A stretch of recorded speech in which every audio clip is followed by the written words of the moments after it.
Hello everyone, it's Cleo here, and today we're going to be talking about My Little Pony Make Your Mark. This is going to be a series of 3D episodes produced for Netflix, but for now they have only released the 44-minute special that opens up the series. Warning!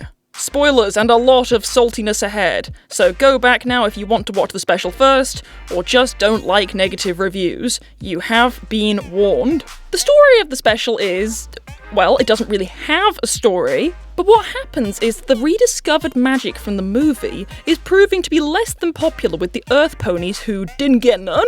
This makes the crystals glitch, which in turn shorts out the magic. It also creates bad weather, which of course begs the question, why was the weather normal when the ponies had full racial segregation? Meanwhile, Pip is opening up a salon come karaoke bar, Hitch finds a dragon egg, Zip feels the weight of expectation from her mother to move back home, Izzy is repairing Sunny's lamp, and Sunny is struggling to understand her new alicorn magic. How do all these things come together, you ask? Well, to put it simply, they don't. In fact, they all feel like their own stories that could have been separated out and worthwhile in their own right had they been written well. The story very obviously tried to make sure every character had something to do, but it ended up feeling like nobody had anything to do. The film seems to have expected you to watch the Tell Your Tale shorts on YouTube, but in my opinion, that is just not the way forward for a show like this. Tell Your Tale is released on a different platform, made in a different animation style, with a completely different story format. If you have to have watched those to know why the characters are where they are, that's not good writing. Not that Tell Your Tale gives great explanations anyway, but that's a review for another day. Every pony is getting ready for Maritime Bay Day, which is apparently an Earth pony celebration. It has absolutely zero creativity in terms of what this day means to the ponies, or what they do for the day, what they wear, or what they eat. It's literally just a generic summer fair with some random wreaths. A small gripe, but it has to be said that it was a lost opportunity. At random, the film selects Posey as a baddie for the story. She seems like she might be more developed at the beginning, but she isn't. She's just a jealous hater, as are all the random background Earth ponies. This is reasonable, as anyone would be jealous of people who could fly or use magic, but instead of taking the opportunity to show the audience that you don't have to be gifted in order to be worthwhile and special, it does the opposite. The resolution of the conflict is Sunny and her friends saving the day, again, which in turn grants Earth ponies magic too now. Posey and a couple of others can make plants grow, and Hitch can talk to animals, and since the writers aren't sure what powers all the other ponies can have, they give us maybe the worst line in 2022 film. When we work together, maybe we can invent new magic. That's not how good stories work, Zip. I know a lot of people have always wanted Earth ponies to have magic, but to me it feels superfluous, and whatever power you give feels contrived and random. It would be so much better to show that ponies are jealous of those who have magic, but have the message that it's okay if other people have a gift that you don't. No one in real life has magic, of course, but they do have innate talents that not everyone has. Using the magic as an allegory for real-world envy of others' attributes would have felt more in keeping with the universe to me and would have been a much better message.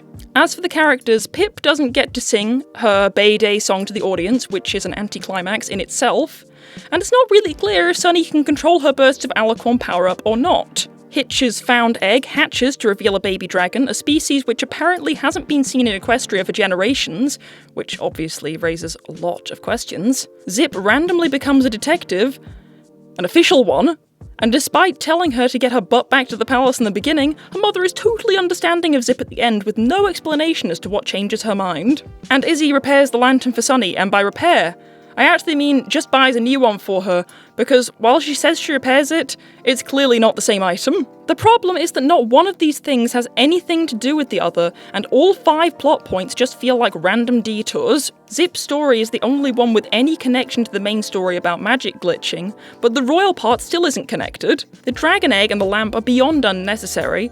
Pip sings one rather bland and short song which changes nothing, and all Sunny does is leap into the gaping hole in the ground to save the whiny ponies who fell in. At the end, it's revealed that a very villainous-looking alicorn is watching the ponies from a live TV feed.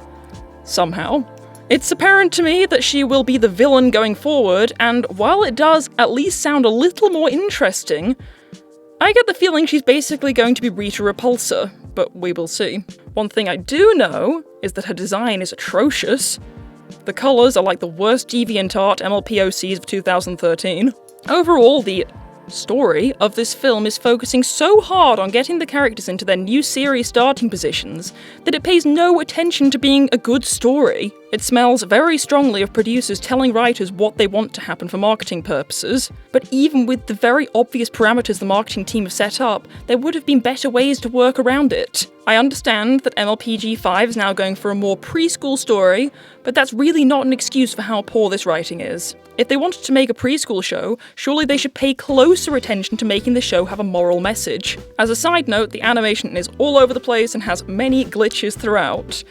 I'm not usually one who cares much about the animation quality if the story is good, but in the case of Make Your Mark, both are extremely lacking. After watching the special, I actually went back and watched some random parts of Season 1 of Friendship's Magic, which really was the final nail in the coffin for this film. FIM is not a perfect show, and certainly not impossible to reach that standard of storyboarding, animation, songs, and story again. But the difference between, let's say, episode 3 of FIM and this special is night and day. The 2010 show has a very clear story progression and plan, a place for each character and fun visuals. Make Your Mark feels like it was written by the Hasbro marketing board.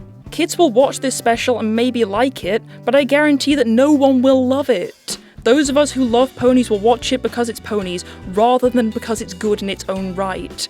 There really isn't much good to say about this film, except that the opening sequence was better animated and more enjoyable than anything else in this 44 minutes. And Zip has a folding phone, which I just liked for some reason.